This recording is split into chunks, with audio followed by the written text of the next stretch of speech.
The girl demanding money from me was the baby I gave away 18 years ago. Comment below where you're watching from.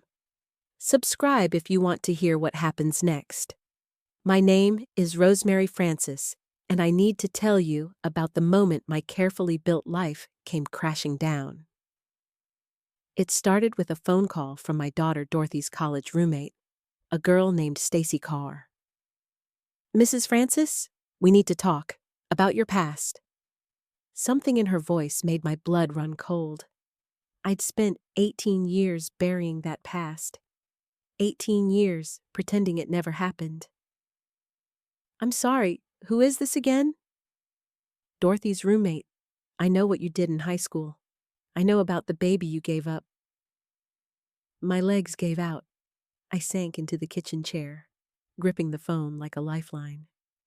How could she possibly know? I'd never told anyone.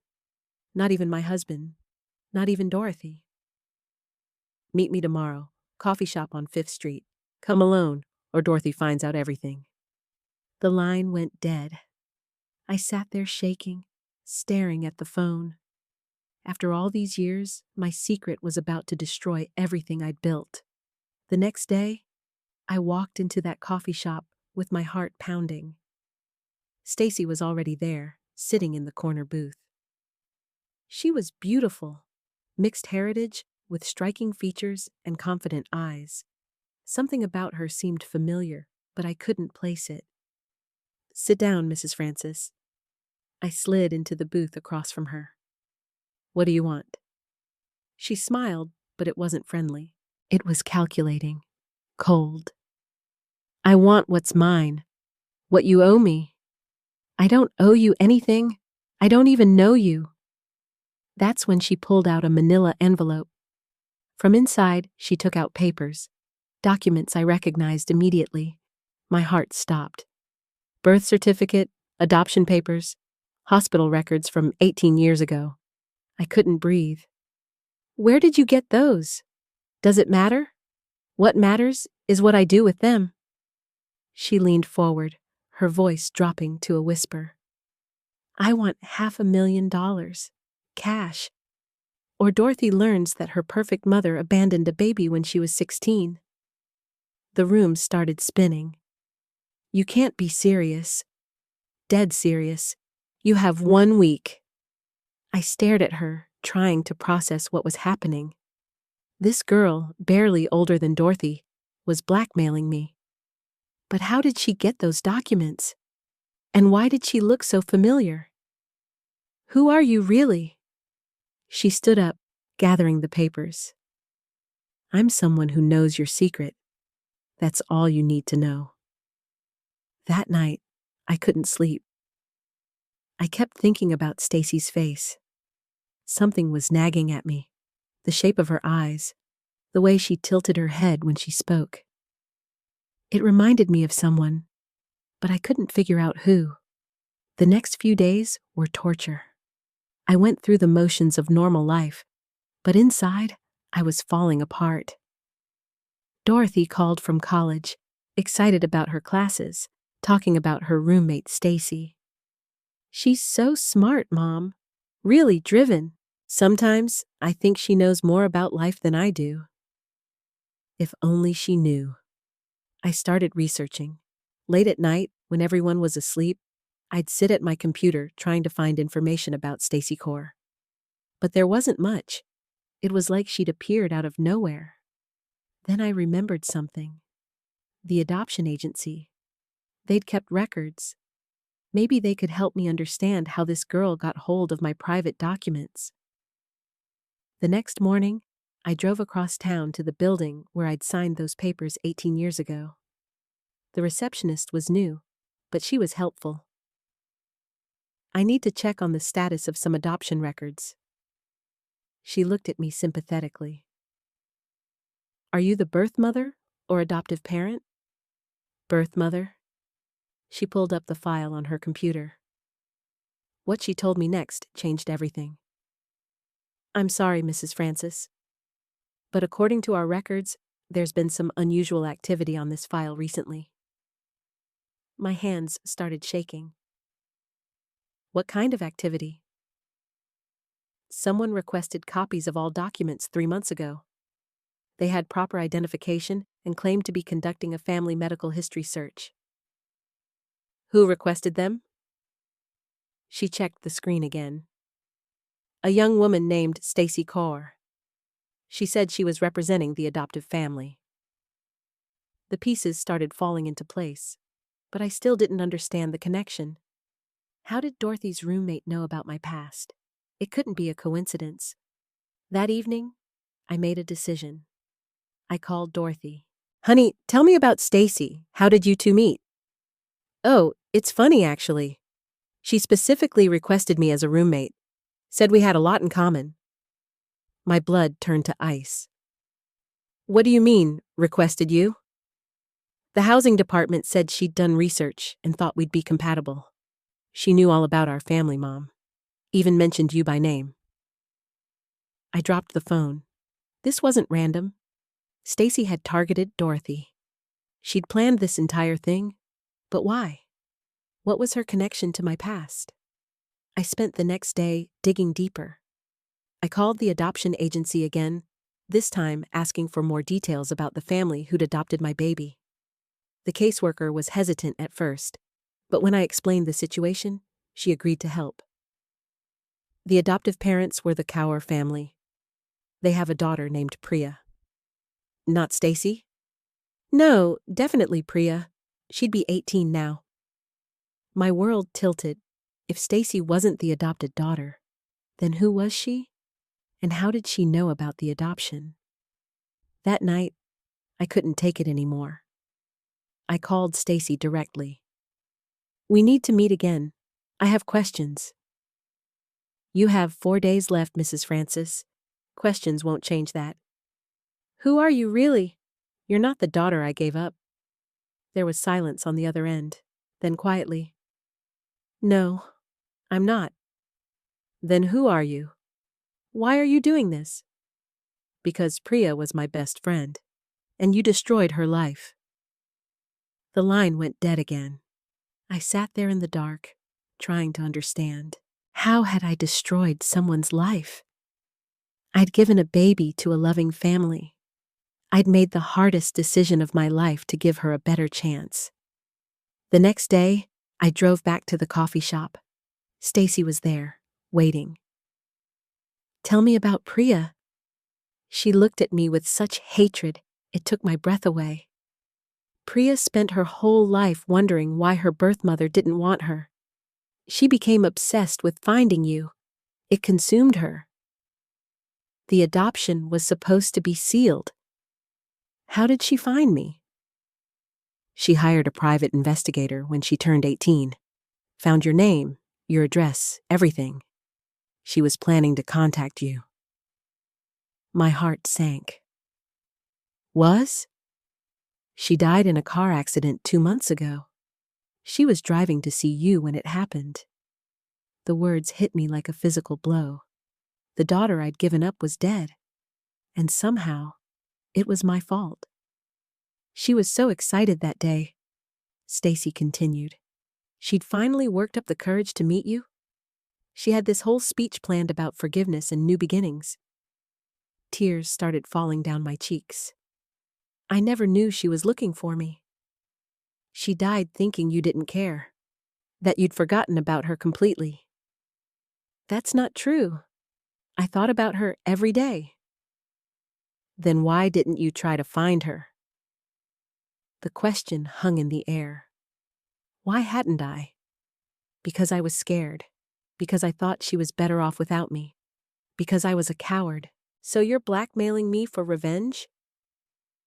I'm making you pay for the pain you caused. Priya deserved better than a mother who threw her away and never looked back. I wanted to defend myself, to explain that giving her up was an act of love, not abandonment. But looking at Stacy's face, I knew nothing I said would matter. The money won't bring her back. No, but it'll make sure you suffer like she did. I went home that night broken. The daughter I'd given up for a better life had died wanting to know me. And now her friend was determined to punish me for choices I'd made as a scared 16-year-old. But there was still Dorothy to think about. If this came out, it would shatter her world too. She'd always been proud of having me as her mother. How would she handle learning I'd had another child? One I'd kept secret her entire life? What would you have done? Pay the money to protect your family, or risk everything by telling the truth? I made my choice. The next morning, I called my husband into the kitchen. "We need to talk about something I should have told you years ago." The conversation was the hardest thing I'd ever done, but he deserved to know. Dorothy deserved to know. And maybe, just maybe, the truth would set us all free. When I called Stacy that afternoon, my voice was steady for the first time in days. "I'm not paying you anything, but I want to tell you about the girl you're trying to avenge." We met one last time. This time, I brought photos, pictures I'd kept hidden for 18 years, ultrasound images, a hospital bracelet, a letter I'd written to her that I'd never sent. Stacy looked at them with tears in her eyes. "She would have wanted to see these," she whispered. "I know, and I'll regret not sharing them for the rest of my life." In the end, Stacy didn't expose my secret, not because she forgave me, but because she realized that Priya wouldn't have wanted Dorothy to be hurt. That wasn't the kind of person her friend had been. Dorothy learned the truth from me, sitting in our living room with her father beside us. She cried. She was angry. But eventually, she understood that sometimes love means making impossible choices. The hardest part wasn't the secret coming out. It was knowing that somewhere out there, a young woman had died, still wondering if her birth mother loved her. The answer was yes. It had always been yes. But she'd never know that now. Some mistakes can't be undone. Some words can't be unsaid. And some chances, once missed, never come again. The weeks that followed felt like living in a fog. Dorothy had handled the truth better than I'd expected, but I could see the questions in her eyes. The way she looked at me now, like she was seeing a stranger. "Mom, are you okay?" she asked one evening, finding me staring out the kitchen window. I forced a smile. "Just tired, sweetheart." But I wasn't just tired. I was haunted.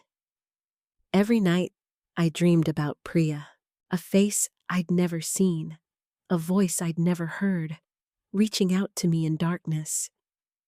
That's when I made a decision that would change everything. I needed to know more about the daughter I'd lost. Not for closure. I knew there could never be that, but for understanding, for the chance to honor her memory in some small way. I started by calling the Kaur family. Mrs. Kaur's voice was soft, broken by grief that still felt fresh.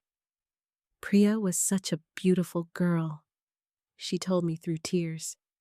"So determined, so full of life. When she learned she was adopted at 16, she didn't get angry with us.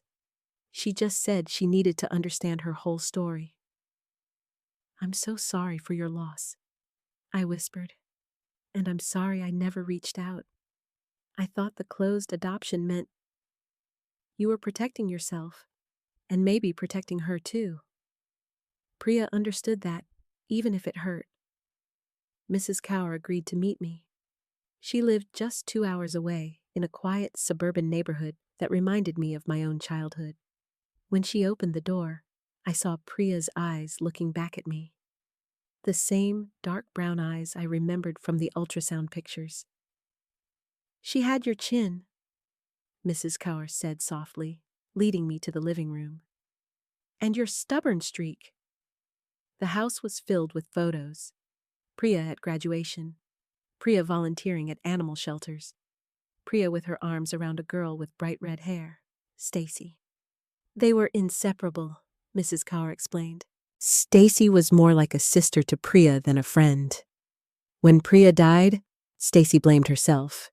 She was supposed to drive with her that day, but she had the flu. My heart clenched. No wonder Stacy had been so angry. She wasn't just mourning her friend, she was drowning in guilt. "Tell me about that day," I said quietly. Mrs. Carr's hands trembled as she reached for a photo album. "Priya had been planning for months. She'd written you letters, practiced conversations in the mirror.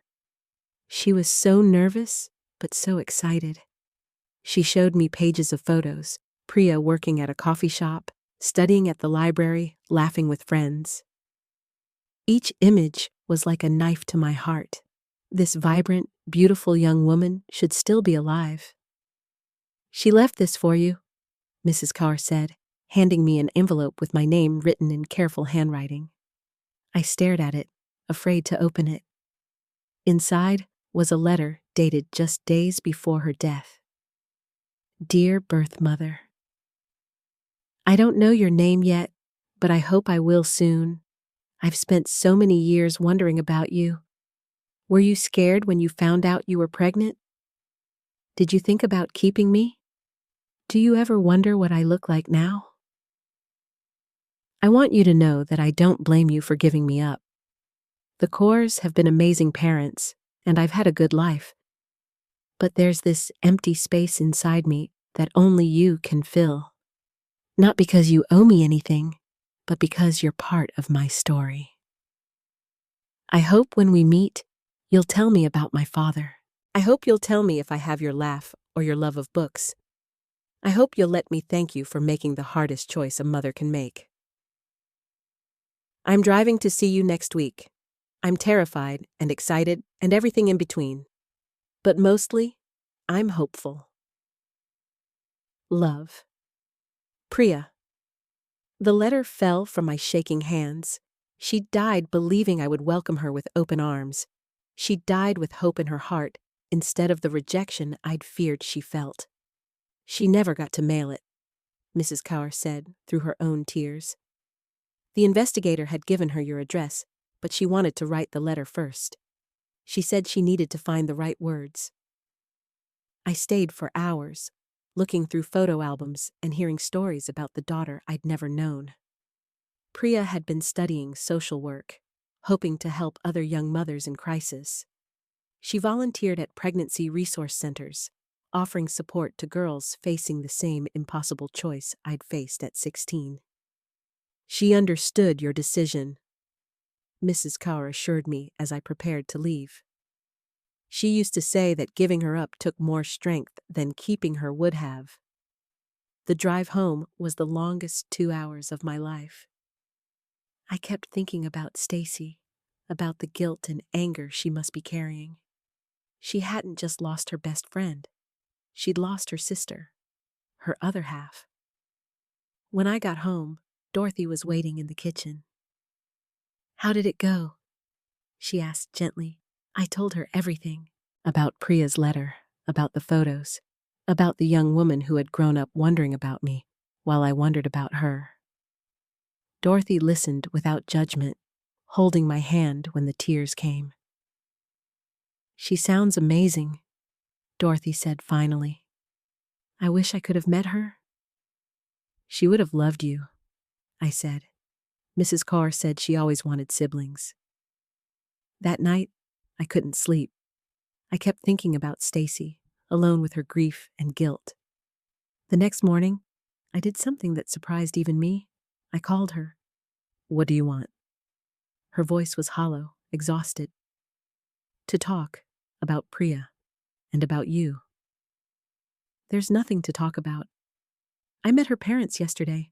I saw her room, her photos. I read the letter she wrote me." Silence on the other end. "She loved you like a sister," I continued. "Mrs. Carr told me that. She said you were the most important person in Priya's world." "If I was so important, why didn't I stop her from going alone that day?" The words came out broken, raw with pain. "Because you were sick. Because sometimes terrible things happen, And it's nobody's fault. She was going to meet you because of me, Stacy whispered. I'm the one who encouraged her to hire the investigator. I told her she deserved answers. The pieces finally clicked into place. Stacy wasn't just angry at me for giving up Priya. She was angry at herself for encouraging Priya to find me. In her mind, she'd caused her best friend's death. Can we meet? I asked. Please, not about money or threats, just to talk about the girl we both loved. An hour later, we sat in the same coffee shop where this whole nightmare had started. But this time, Stacy looked different. Smaller somehow. Broken. I dream about her every night, she admitted. I keep thinking if I'd just gotten in the car with her, maybe I could have prevented the accident. Maybe I could have saved her. Or maybe you both would have died, I said gently. You can't blame yourself for being sick. But I can blame you for not looking for her sooner. Her words stung, but I understood them now. Stacy needed someone to blame because the alternative, accepting that sometimes terrible things just happen, was too painful to bear. You're right, I said. I should have looked for her. I was scared and selfish, and I let that fear control me for 18 years. But hurting me won't bring her back. No, she agreed quietly. But for a while, it felt like justice. We sat in silence, two women united by love for the same girl, separated by our different kinds of guilt. Finally, Stacy spoke again. She talked about you all the time, especially after she hired the investigator. She'd make up stories about what you might be like, what you might say when you met. What kind of stories? Happy ones. She imagined you'd cry when you saw her. She hoped you'd tell her she was beautiful. She practiced hugging you in her room. Each word was a fresh wound, but I needed to hear them. I needed to know who my daughter had been in her final weeks. She was so excited about having a sister, Stacy continued. When she found out you had another daughter, she started planning all the things they could do together. Shopping trips, movie nights. She bought Dorothy a bracelet for when they met. My breath caught. She bought Dorothy a gift? Stacy nodded, reaching into her purse. She pulled out a small velvet box and placed it on the table between us. I couldn't bring myself to throw it away. Inside was a delicate silver bracelet with a small heart charm. Engraved on the back were the words, "To my sister. Love, Priya." I stared at it through tears, imagining the hope and excitement Priya must have felt while picking it out. She'd died not just wanting to meet me, but eager to become part of our family. Keep it, Stacy said when I tried to hand it back. Give it to Dorothy. Priya would want that. What about you? I asked. What do you want now? Stacy was quiet for a long moment, staring into her coffee cup. I want my best friend back, but since I can't have that, I guess I want to stop feeling like I'm drowning every day. Grief isn't something you get over, I told her. It's something you learn to carry. How would you know? You gave your daughter away and moved on. I never moved on, I said firmly. I thought about her every single day for 18 years. I mourned the birthdays I missed, the first steps I didn't see, the graduation I wasn't invited to. Don't you dare tell me I moved on. For the first time since this all started, I saw a crack in Stacy's armor, a flicker of understanding in her eyes. I'm sorry, she whispered. I didn't know. How could you? I hid it from everyone, even my own family. But that doesn't mean I didn't love her. We talked for another hour about Priya's dreams, her fears, her infectious laugh, about the way she cried during commercials and collected stray cats, about the social work program she'd been so passionate about.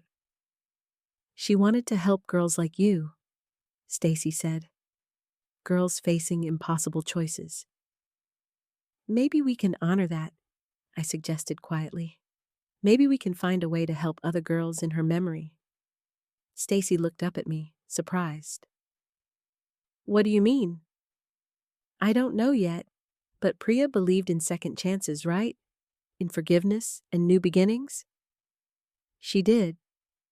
Then maybe that's how we heal, by helping others the way she wanted to help them. When I got home that evening, I found Dorothy in her room, studying for finals. I knocked gently on her door. I have something for you, I said, holding out the velvet box. Dorothy opened it carefully, her eyes widening when she saw the bracelet. It's from Priya, I explained. She bought it for you before she died. She was excited about having a sister. Dorothy's eyes filled with tears as she read the inscription. She really wanted to meet me? More than anything, she had plans for all the things you two would do together. Dorothy fastened the bracelet around her wrist, touching the heart charm gently. I wish I could have known her. Me too, sweetheart, me too. That night, as I lay in bed, I realized something had shifted. The crushing weight of guilt was still there, but alongside it was something else. Purpose. Priya had died wanting to help other young mothers. Maybe I couldn't save my daughter, but I could honor her memory by helping save others. The next morning, I called Stacy. I've been thinking about what we discussed, about helping girls in Priya's memory. And? I want to start a scholarship fund for young mothers who want to continue their education, or maybe support for pregnancy resource centers, something that would have mattered to her. She would have loved that, Stacy said, and for the first time, her voice held something other than pain. Will you help me? You knew her better than anyone. You'd know what she would have wanted. Yes, she said without hesitation. Yes, I'll help. It wasn't forgiveness. Not yet. It wasn't healing. That would take time. But it was a beginning. A way to transform our shared grief into something meaningful. As I hung up the phone, I thought about the daughter I'd given up and the daughter who'd been taken from me. Both were gone, but their impact on my life would last forever. Sometimes the hardest lessons come wrapped in the deepest pain. Sometimes love means letting go, and sometimes it means holding on. But always, always, it means doing better tomorrow than we did yesterday. That was Priya's final gift to me. Not just the knowledge of who she'd become, but the challenge to become someone worthy of her forgiveness. The real question now wasn't whether I could live with my choices from the past. It was whether I could live up to the future Priya had believed was possible. The scholarship fund planning became my lifeline over the next few weeks. Stacy and I met regularly, poring over ideas and logistics. Each conversation revealed more about Priya, and slowly, I began to see glimpses of the woman my daughter had become. She volunteered at the Crisis Pregnancy Center downtown, Stacy told me during one of our coffee meetings. Every Saturday morning for 2 years. The director there, Ms. Chen, said Priya had a gift for connecting with scared young women. I stirred my coffee, absorbing this information. What did she tell them? That their lives weren't over, that they had options, that whatever they chose, they deserved support. Stacy paused, studying my face. She never mentioned giving up a baby herself, but looking back, I think she understood their fear better than most. The irony wasn't lost on me. My daughter had spent her final years counseling girls in the exact situation I'd faced at 16. There's something else, Stacy continued, her voice dropping. About the night she died. My heart clenched. What about it? She'd been acting strange that whole week, excited about something, but also nervous. She kept checking her phone like she was waiting for an important call. From who? I don't know, but she mentioned having big news to share with you when you came to visit. Stacy's eyes filled with tears. She never got the chance. I set down my cup with shaking hands. What had Priya been planning to tell me? What news could have been so important? That evening, I found myself going through the box of Priya's belongings that Stacy had given me. Her journal, some photos, a few pieces of jewelry. At the bottom, wrapped in tissue paper, was her laptop. Dorothy found me sitting at the kitchen table, staring at the closed computer. Are you going to look through it? She asked gently. I don't know if I have the right. Mom, she was your daughter. If there are answers in there, don't you think you deserve to know them? With trembling fingers, I opened the laptop. The password screen appeared, and my heart sank. How could I possibly guess what Priya had used? Dorothy leaned over my shoulder. Try her birthday. Nothing. Your birthday? Still nothing. What about the day you gave her up? I typed in the date, March 15th, and held my breath. The screen unlocked. My daughter had used the day I'd said goodbye to her as her password. The day that had haunted me for 18 years had been something she'd typed every single day. Dorothy squeezed my shoulder. I'll give you some privacy. I navigated to Priya's email first, my hands shaking as I scrolled through her recent messages. Most were ordinary, assignments, friends, campus activities. But then I saw something that made my blood run cold. An email thread with someone named Truth Seeker 47. The messages started 3 weeks before Priya's death. Truth Seeker 47. I know who you really are. I know about Rosemary Francis.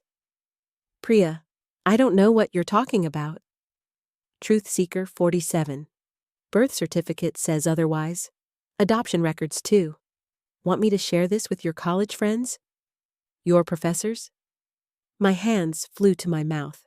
Someone had been threatening Priya with our connection. Someone had been blackmailing my daughter. I scrolled down, reading more of their exchange. Priya. What do you want? Truth Seeker 47. Money, lots of it. Your birth mother looks pretty comfortable. Time for her to pay for abandoning you. Priya. She didn't abandon me, and I won't let you hurt her. Truth Seeker 47. Then you better figure out how to get me what I want. Because if you don't, everyone at that fancy college of yours is going to know exactly what kind of family you come from.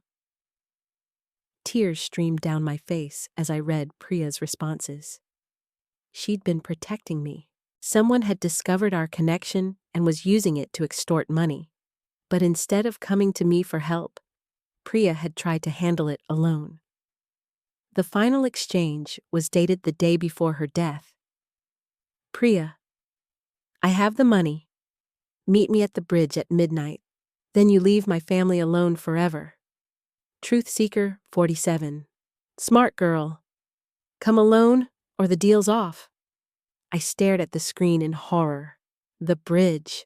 The same bridge where Priya had died. This wasn't an accident. Someone had lured her there. With shaking hands, I grabbed my phone and called Stacy. I found something, I said when she answered.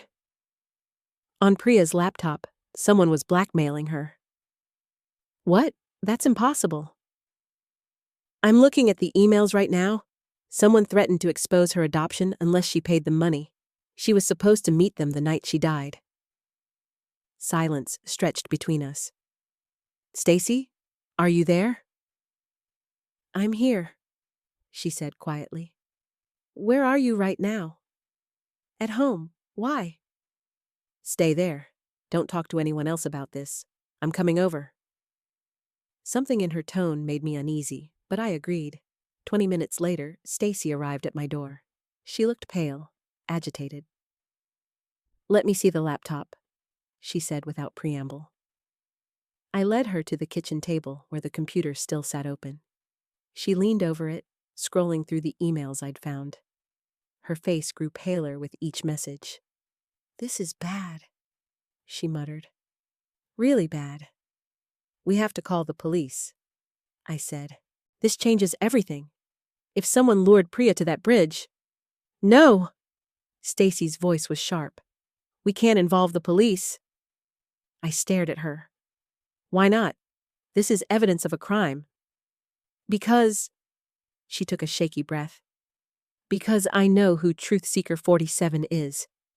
The room seemed to tilt around me. "What?" Stacy closed her eyes, her hands gripping the edge of the table. "It was someone Priya trusted, someone who had access to her personal information." "Who?" I demanded. When she opened her eyes, I saw something that made my blood freeze. Guilt. Raw, devastating guilt. "Stacy," I whispered. "What did you do?" She began to cry then, great heaving sobs that shook her entire body. "I needed the money. My mom's medical bills, they were crushing us. And Priya always talked about how wealthy her birth family was, how you lived in that big house with your perfect life." The truth hit me like a physical blow. You were blackmailing her." "I never meant for her to get hurt," Stacy cried. "I just wanted enough to help my family. Priya was supposed to ask you for the money, tell you it was for school or something. She wasn't supposed to try to handle it herself." I backed away from her, my mind reeling. "You killed her." "No. It was an accident. She came to the bridge that night, but she didn't have money. She had some crazy plan to fake her own death, to disappear so you'd be safe from my threats." She climbed up on the railing, trying to scare me into backing down. "And you let her fall."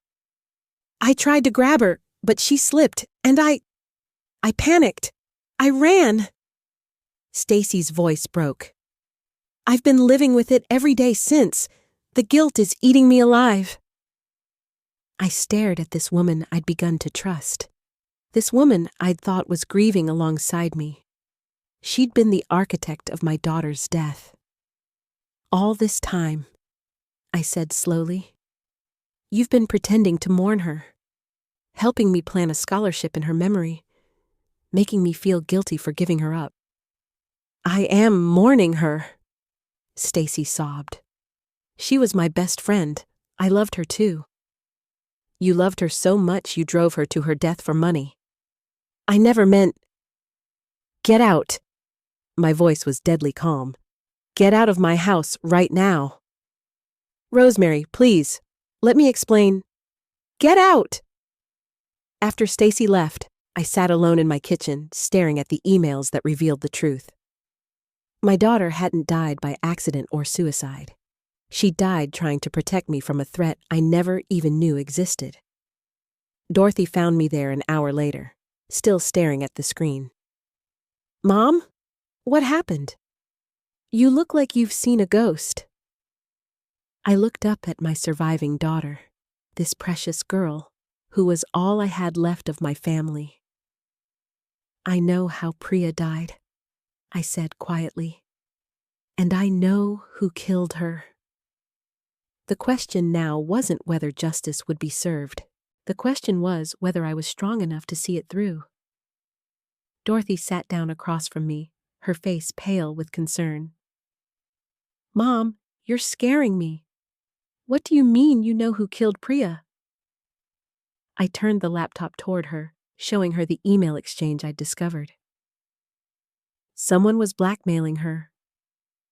They threatened to expose her adoption unless she paid them money. She was supposed to meet them the night she died. Dorothy read in silence, her expression growing more horrified with each message. "This is evidence of murder. We have to call the police immediately." "Stacy already knows," I said quietly. "I called her when I found this. She came over." "What did she say?" I met my daughter's eyes. "She confessed. Stacy was Truth Seeker 47. She was the one blackmailing Priya." Dorothy's hand flew to her mouth. "Oh my God! That woman has been in our house. She's been helping us plan Priya's scholarship. She sat at our dinner table." "I know." The betrayal still felt like a physical wound. She said it was for her mother's medical bills, that she never meant for Priya to get hurt. "But Mom, if Stacy confessed, why aren't the police here? Why haven't you called them?" I stared at the screen, something nagging at the back of my mind. "I don't know. I was so shocked, so angry. I just told her to leave." Dorothy reached for her phone. "I'm calling them now." "Wait." I held up my hand, scrolling back through the emails. Something wasn't right. "Dorothy, look at this."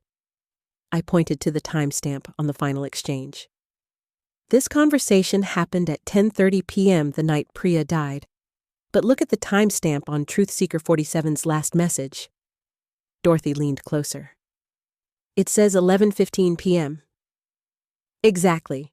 But according to Stacy, Priya came to the bridge at midnight without any money. She said Priya was trying to fake her death to protect me." So why would Truth Seeker 47 send another message after Priya supposedly left for the bridge? And look what it says. We both read the final message I hadn't noticed before. Truth Seeker 47. "Change of plans. Don't come to the bridge. I'll be in touch with a new location tomorrow. Someone's been asking questions." My blood ran cold. Dorothy, if this message was sent at 11:15 and Priya didn't see it, then she went to the bridge thinking she was meeting someone who wasn't coming. Or someone who sent this message to cover their tracks after they'd already... I couldn't finish the sentence. Dorothy grabbed my arm. "Mom, what if Stacy lied about everything? What if she didn't just run away after Priya fell? What if she pushed her?" I stared at the screen, pieces clicking into place. She seemed to know exactly where to find these emails on Priya's laptop. She knew which folder they were in. And she told you not to call the police. A chill ran down my spine. She's been manipulating me this entire time. Even her confession was calculated. I scrolled through more of Priya's files, looking for anything else. In her documents folder, I found something that made my heart stop. A file labeled Insurance Policy, dated 2 days before her death. I opened it, and my world tilted completely off its axis. It wasn't an insurance policy at all. It was a letter. To me. "Dear birth mother, if you're reading this, something has happened to me. I hope I'm wrong, but I think someone I trust is planning to hurt me. I can't prove it yet, but I have suspicions. The person blackmailing us isn't doing this for money. At least, not just money. They've been asking too many questions about our family, about you specifically. They know things about your life that I never told them. Things about Dorothy, about your house, about your routine. I think they've been watching you for much longer than they've been blackmailing me. This isn't random. This is personal. I've been trying to figure out who they really are. The email address traces back to a fake account, but I found something. In their messages, they mentioned details about the day I was born that only someone who was there would know. They knew about the storm that night. They knew about the nurse with the red hair. They knew about the song you were humming. I think Truth Seeker 47 is someone from your past. Someone who was there the day you gave me up.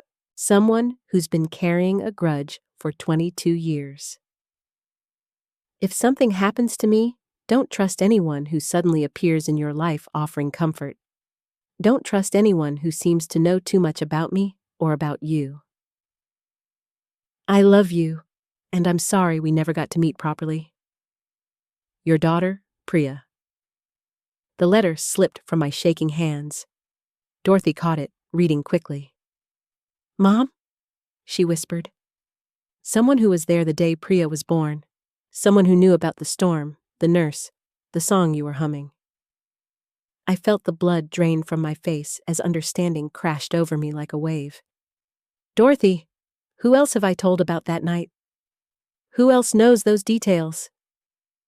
We stared at each other in growing horror. The support group, Dorothy said slowly. You've been sharing those memories in your support group for years. But the support group is for mothers who've lost children. Everyone there has experienced loss. Everyone there has access to your most private memories. My hands were shaking as I reached for my phone. I pulled up the contact list for my support group, scrolling through names I'd trusted for years. Mom, what are you looking for? Someone who joined the group around the time I started talking about wanting to find Priya. Someone who suddenly became very interested in my story. I stopped scrolling. There it was. Dorothy, look at this. I showed her a contact I'd added to my phone 18 months ago.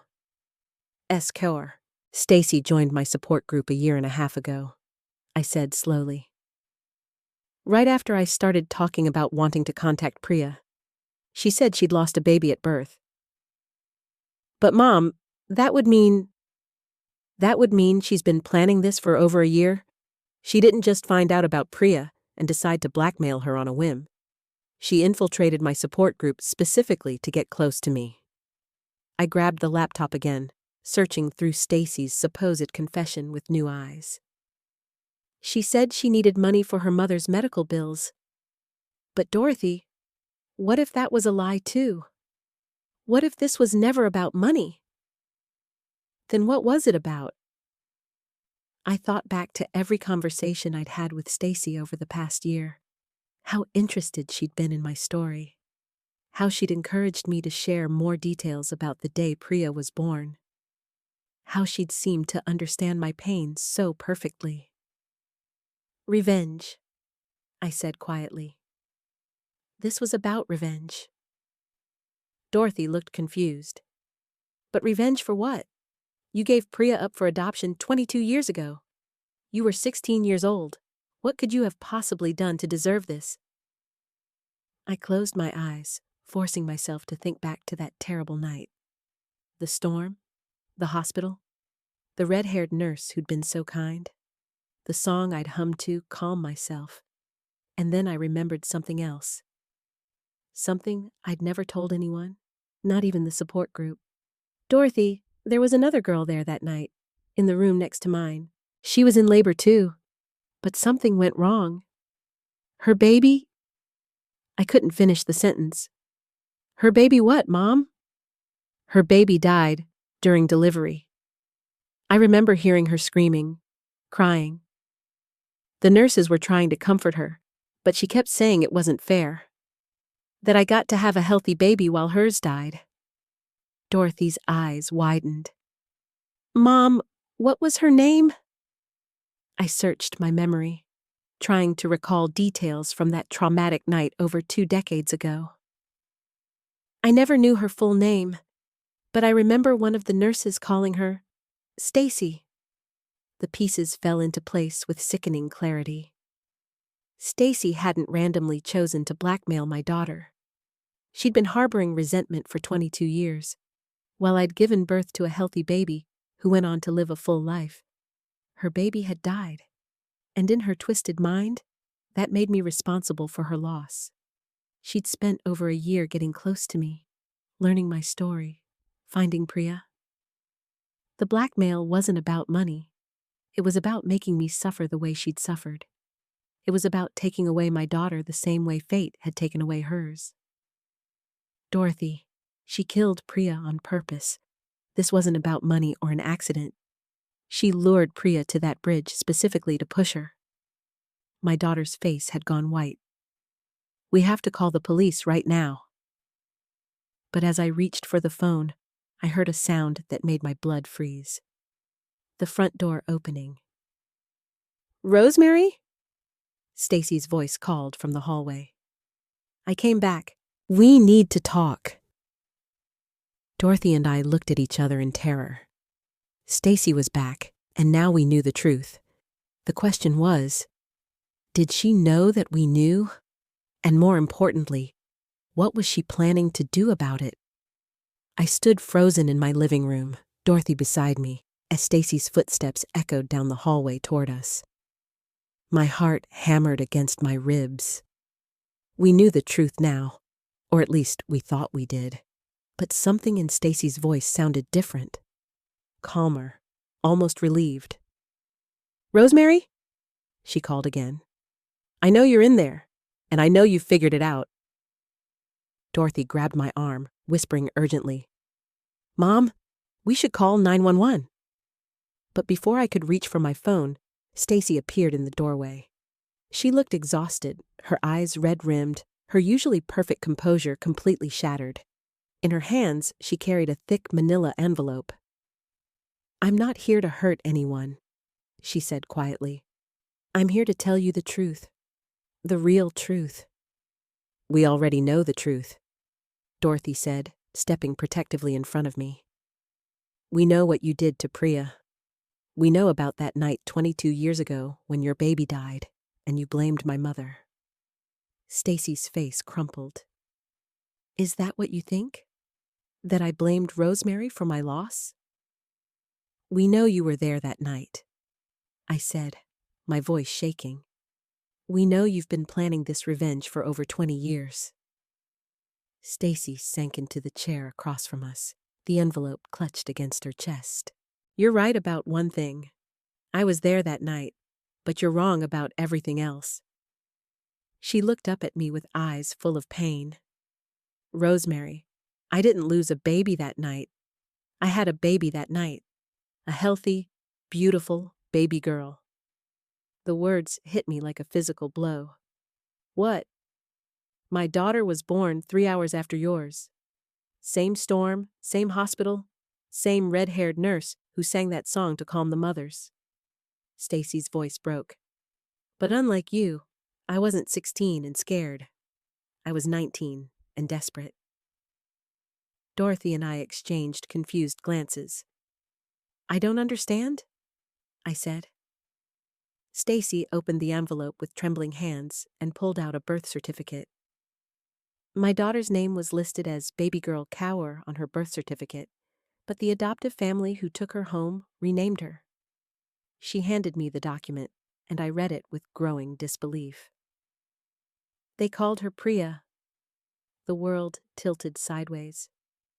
I stared at the birth certificate, then at Stacy, then back at the document. "That's impossible. Priya was my daughter. I gave birth to her." "No, Rosemary.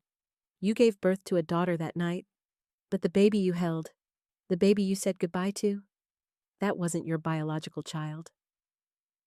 My legs gave out, and I collapsed onto the couch. Dorothy was at my side instantly, but I could barely hear her voice over the roaring in my ears. "What are you saying?" Dorothy demanded. Stacy pulled out more documents from the envelope. "There was a mix-up at the hospital that night. 2 teenage mothers, both giving their babies up for adoption, both going to families through the same agency. In the chaos of the storm, the power outages, the overcrowded maternity ward." She trailed off, but I could see the truth in her eyes. "The babies were switched," I whispered. "Not intentionally. It was an accident. But yes, you held my daughter and said goodbye to her, thinking she was yours. I held your daughter and said goodbye to her, thinking she was mine." I felt like I was drowning. "But then where is my real daughter?"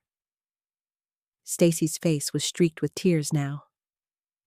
"She's alive and well, living in Seattle with the family who adopted her. She became a teacher, just like you always hoped. She has 2 children of her own." "And Priya?" "Priya was my biological daughter, the daughter I gave up because I thought I had no choice, the daughter I've been searching for since she turned 18. The full horror of the situation crashed over me. "So when you found her—" "I found her, and she was being raised by a wonderful family who loved her completely. But I also discovered she was in contact with you. She thought you were her birth mother, and you thought she was your birth daughter. Neither of you knew the truth." Dorothy spoke for the first time in minutes, her voice barely a whisper. "So, when she started getting blackmail messages, she came to me for help," Stacy said. "She didn't know I was her real mother. She just knew me as her college advisor. She told me someone was threatening to reveal her shameful past to her adoptive family unless she paid them money." "But who was blackmailing her?" Stacy pulled out her phone and showed us a series of text messages. "I hired a private investigator to find out. It took weeks, but we traced the messages back to someone who worked at the adoption agency. Someone who discovered the mix-up years ago and decided to use it for profit." I stared at the phone screen, my mind reeling. They were blackmailing her because they knew about the switch? They threatened to tell her adoptive family that she wasn't really their daughter. They threatened to tell you that she wasn't really yours. They knew it would destroy everyone involved. "So why didn't you just tell her the truth yourself?" Stacy's voice broke completely. "Because I was a coward. Because I'd spent 22 years building a life based on the lie that I'd given up my daughter for her own good. Because I was terrified that if I told her I was her real mother, she'd hate me for giving her away." The pieces were falling into place, but they created a picture far more complex than I'd imagined. "So, when she died trying to protect all of us. She was meeting with the blackmailer that night, trying to convince them to stop. She brought money, not the full amount they wanted, but everything she could scrape together from her savings." "How do you know all this?" "Because she called me from the bridge. She was scared, but she was determined to handle it herself. She didn't want the truth to come out and hurt you or her adoptive family." Stacy wiped her eyes. "The last thing she said to me was that she loved her life exactly as it was. She didn't need to know about biological connections to feel complete." I felt something breaking inside my chest. So she died protecting a lie. She died protecting the people she loved, all of us. Dorothy had been silent, processing everything. Now she looked up at Stacy with a mixture of anger and confusion. "But why did you confess to blackmailing her? Why did you lie to us?" "Because the real blackmailer is still out there. Because after Priya died, they started threatening me instead. They have evidence of the hospital mix-up, and they're demanding money to keep quiet about it." She pulled out one final document from the envelope. "They sent me this yesterday. It's a copy of the original hospital record showing the switch. They want a fortune in exchange for their silence." I looked at the document, and my blood ran cold. At the bottom was a signature I recognized. "That's impossible," I breathed. Dorothy leaned over to look. "Mom, what is it?" I pointed to the signature with a shaking finger. "That's the red-haired nurse, the one who was so kind to us that night, the one who sang the song." Stacy nodded grimly. "Nurse Patricia Williams. She's been working at various hospitals for decades, and she's been using information from old cases to blackmail families. Priya wasn't her first victim." The betrayal cut deeper than anything I'd experienced. The person I'd remembered with such fondness, the one bright spot in that traumatic night, had been using our pain for profit. "She knew about the switch all along," I said. "She caused the switch," Stacy corrected. "The private investigator found evidence that she deliberately mixed up babies when she thought she could profit from it later. She's been doing this for years." I stood up on shaking legs, rage building inside me like a wildfire. "She killed Priya. Maybe not with her own hands, but she's responsible." "That's why I came back tonight," Stacy said. "I couldn't let you think I was the enemy, not when the real enemy is still out there." still threatening families. Dorothy looked between us. What do we do now? I felt a strange calm settling over me. For the first time in days, I knew exactly what needed to happen. We call the police, I said firmly. We give them everything, every document, every message, every piece of evidence about Patricia Williams.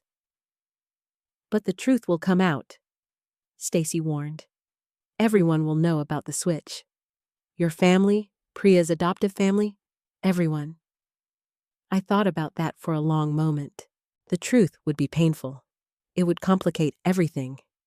But keeping the secret had already cost one young woman her life. Maybe it's time for the truth, I said. All of it. Stacy nodded slowly. Priya would have wanted justice. Yes, I agreed. She would have. As I reached for my phone to call the police, I realized something that took my breath away. For 22 years, I'd carried the guilt of giving up my daughter. But my biological daughter was alive and happy in Seattle, and the daughter of my heart, the one I'd mourned and loved, had been Stacy's child all along. The connections between us weren't about blood. They were about love, loss, and the shared determination to protect the people who mattered most. Could you have imagined that the truth would be this complicated? As I dialed 911, I looked at Stacy, the woman I'd thought was my enemy, who turned out to be the mother of the daughter I'd loved from afar.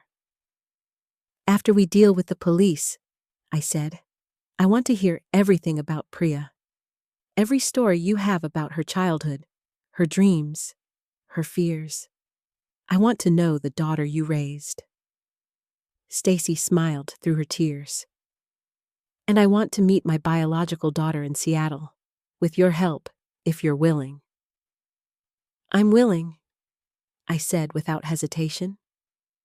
The phone was ringing, connecting me to emergency services. In a few minutes, I'd be telling a police officer about murder, blackmail, and decades of deception. But for the first time since this nightmare began, I felt hope. Justice for Priya was coming. And maybe, just maybe, healing was possible too. The operator's voice came through clearly. 911, what's your emergency? I took a deep breath, preparing to explain everything. The blackmail, the hospital switch, Patricia Williams. But as I opened my mouth, something made me look down at the documents spread across my coffee table one more time. That's when I saw it. A detail so small I'd missed it completely. In the corner of one of the hospital records Stacy had shown me, there was a handwritten note. Just 2 words in faded blue ink. Room 247. My blood turned to ice. Ma'am, are you there? The operator asked. I hung up the phone without saying a word. Stacy looked at me with concern. Rosemary, what's wrong? I pointed at the notation with a trembling finger. Room 247, that's the room number written here. Dorothy leaned in closer. So? I was in room 249 that night. I remember because the numbers on the door were crooked, and I stared at them during contractions. My voice was barely a whisper. If this document is about the baby switch, and it says room 247, Stacy's face had gone completely white. You weren't in room 247, were you, Stacy? She didn't answer, but she didn't need to. The truth was written all over her face. I grabbed the birth certificate she'd shown me earlier, the one proving she'd given birth the same night as me. I looked at the hospital room number listed there. Room 251. You lied, I said, my voice growing stronger. You weren't in room 247. You were in room 251. So whose baby was in room 247? Dorothy was looking back and forth between us, trying to understand.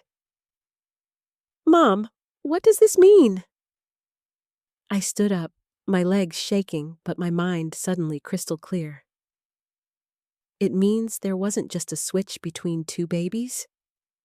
It means there were 3 babies involved that night.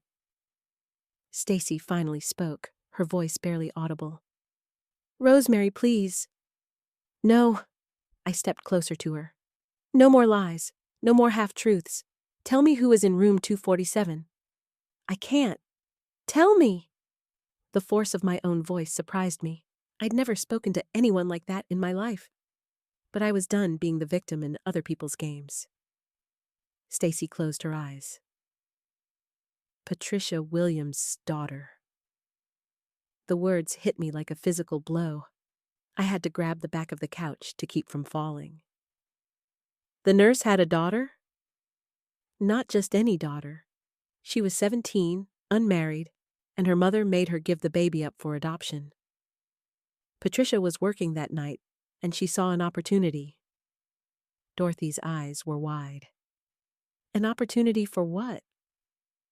I was starting to understand, and the realization made me sick. She switched the babies so her daughter could keep one of ours. Stacy nodded miserably.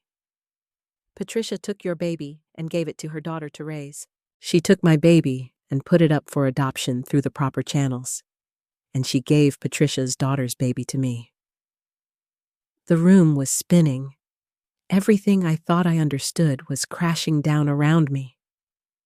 Priya wasn't your biological daughter, I said slowly. She was Patricia Williams' granddaughter. Yes. And my biological daughter wasn't adopted by strangers. She was raised by Patricia's teenage daughter. Yes. Dorothy looked like she was about to be sick. So the woman who's been blackmailing people, she's been covering up the fact that she helped her own daughter steal someone else's baby? I sank back down onto the couch, my mind reeling. That's why Patricia was so kind to me that night. She wasn't being compassionate. She was making sure I didn't suspect anything while she stole my child. And that's why she's been blackmailing families for years, Stacy added quietly. Every family she's targeted has been connected to one of her switches. She's been making money off her own crimes. The betrayal was so complete, so calculated, that I couldn't even process it fully. This woman hadn't just made a mistake or taken advantage of a chaotic situation. She'd planned it. She'd looked at 3 vulnerable young mothers and decided to play God with their children's lives. Where is she now? I asked. Patricia's daughter, I mean. The one who's been raising my child? Stacy hesitated. Seattle. My heart stopped. Seattle? Her name is Rebecca Williams Chen now. She married when your daughter was 5. They moved to Seattle when her husband got a job transfer. The scholarship application. The girl from Seattle who'd applied for Priya's scholarship fund. The one whose essay had moved me to tears. What's my daughter's name? I whispered. Stacy looked like she was in physical pain. Michelle Chen. I felt the world tilt on its axis. Michelle Chen, the girl whose scholarship application I'd read just days ago. The girl who'd written about growing up feeling different, about loving her adoptive family, but always wondering about her biological mother. The girl who'd written, I dream of meeting the woman who gave me life, just to tell her thank you. She applied for the scholarship. I breathed. Dorothy grabbed my arm. What scholarship? Priya's scholarship fund. Michelle Chen applied for it. I read her essay. I couldn't finish the sentence. The irony was too cruel. You've been in contact with her? Stacy asked. Not directly, but I've been part of the selection committee. I've read her words. I've seen her photograph. Tears were streaming down my face. She looks just like I did at 18. Stacy was crying now too. Patricia's been watching all of us for 22 years. She knew about the scholarship fund. She probably encouraged Michelle to apply. Why? Because she wants to control the narrative. If Michelle gets the scholarship and meets you through that, Patricia can spin it as a beautiful coincidence. No one would ever suspect the truth. I thought about the scholarship application, about Michelle's essay describing her hopes and dreams. She wanted to be a nurse, just like the woman she thought had been so kind to her adoptive mother all those years ago. She had no idea that woman was her kidnapper's mother. "We have to tell her," I said. "Are you sure?" Stacy asked. "Once we expose Patricia, everything comes out. Michelle will learn that the woman who raised her was part of a conspiracy, that her entire life has been built on a lie." I thought about that for a long moment. Michelle had written in her essay about feeling grateful for her life, about loving her adoptive family deeply. Learning the truth would shatter her world, but keeping the secret had already destroyed one young woman's life. "She deserves to know," I said finally. "And Patricia Williams deserves to face justice for what she's done." Dorothy had been quiet, processing everything. Now she spoke up. "Mom, there's something else. If Patricia has been watching all of you for 22 years and she killed Priya to keep her quiet." The implications hit me like a freight train. "She might go after Michelle next." "Or you," Stacy said quietly, "now that you know the truth." I felt that strange calm settling over me again. The same feeling I'd had when I decided to call the police. But now, the stakes were even higher. "Then we need to move fast," I said, reaching for my phone again. "We call the police, we call Michelle, and we make sure Patricia Williams can never hurt another family." As I dialed 911 for the second time that night, I realized something that took my breath away. I'd spent 22 years believing I'd given up my daughter for her own good. But my daughter had never been given up at all. She'd been stolen. And the young woman I'd mourned as the daughter of my heart? She'd been stolen too. Patricia Williams hadn't just switched babies. She'd stolen 3 children's true identities and spent 2 decades profiting from that theft. Could you have imagined that one person's greed could destroy so many lives? But now I knew the truth, all of it, and I was going to make sure Patricia Williams paid for every single lie. The operator answered on the first ring. 911, what's your emergency?" This time, I was ready. "I need to report a murder and multiple kidnappings," I said clearly. "And I have evidence of a conspiracy that's been going on for 22 years. I need to report a murder and multiple kidnappings," I said clearly. "And I have evidence of a conspiracy that's been going on for 22 years. The operator's voice became more urgent. "Ma'am, can you stay on the line? I'm dispatching units to your location now." As I gave my address, I watched Stacy's face grow pale. Dorothy moved closer to me, her hand finding mine. "Ma'am, officers are on their way. Can you tell me more about these kidnappings?" I looked at Stacy and Dorothy, drawing strength from their presence. 3 babies were stolen from a hospital 22 years ago. The nurse involved has been covering it up ever since. While I spoke with the operator, Dorothy had been looking at something on her phone. Her face went white.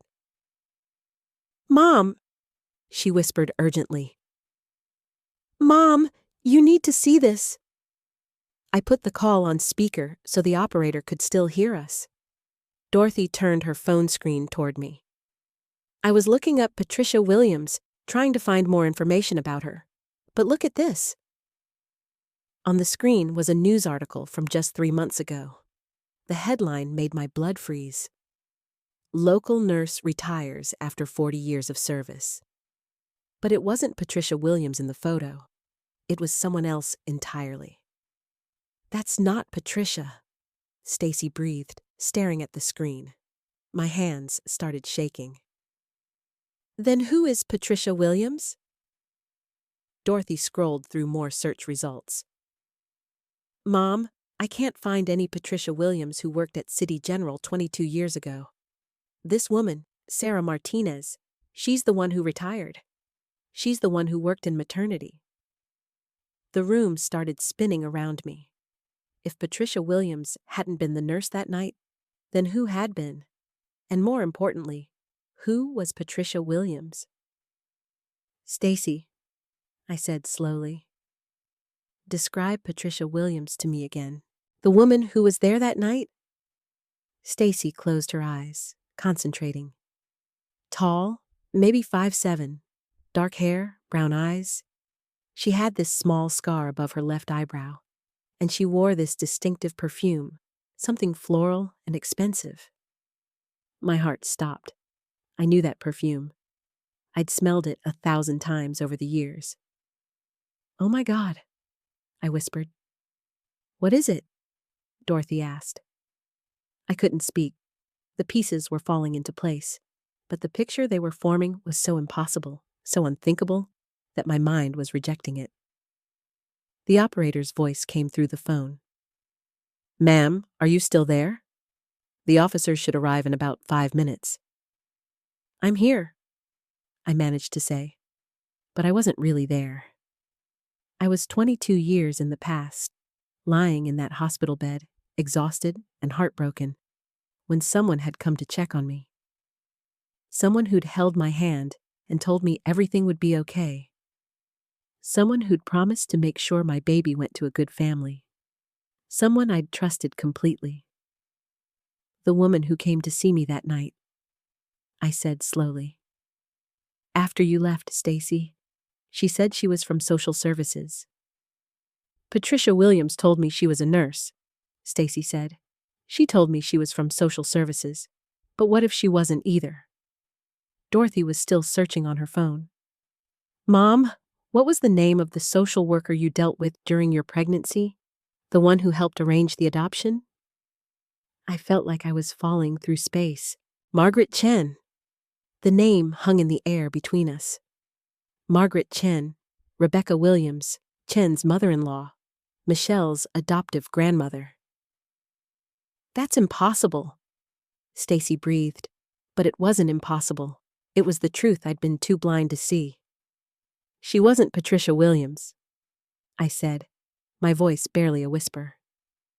"She was Margaret Chen, and she didn't work for the hospital or social services." The room was silent except for the sound of my heart pounding. "She was there to steal my baby." Dorothy grabbed my arm.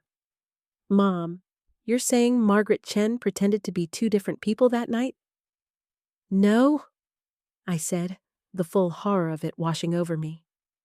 "I'm saying Margaret Chen orchestrated the entire thing. She posed as Patricia Williams to Stacy, making her think there was a mix-up. She posed as a social services worker to me, making me think she was there to help. But she was neither." Stacy's face went ashen. "Then who switched our babies?" "She did." Margaret Chen walked into that hospital with a plan. She knew about both of us. She knew I was giving my baby up for adoption and that you were keeping yours. So she took my baby for her daughter to raise, and she gave you her daughter's baby to keep you quiet. "But why would she give up her own grandchild?" Dorothy asked. The final piece clicked into place, and I felt sick. Because it wasn't her grandchild. Margaret Chen never had a daughter who gave birth that night. She made that up. She walked into that hospital and stole 2 babies. She kept mine and gave away yours. Stacy sank into a chair. "You're saying my daughter, the one I raised, isn't Margaret Chen's granddaughter at all?" "I'm saying Margaret Chen stole her from someone else entirely. There was a 3rd mother that night, someone we don't even know about. Margaret took her baby and gave it to you. She took my baby and gave it to her daughter Rebecca to raise." The operator's voice cut through our conversation. "Ma'am, the officers are at your door." I heard the knocking, but I couldn't move. The betrayal was so complete, so calculated, that I couldn't process it. Margaret Chen hadn't just switched babies.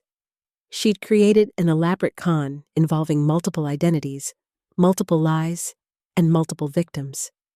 She'd destroyed at least 3 families that night, all so her daughter could have the baby she wanted. Dorothy went to answer the door, and I heard her speaking with the officers.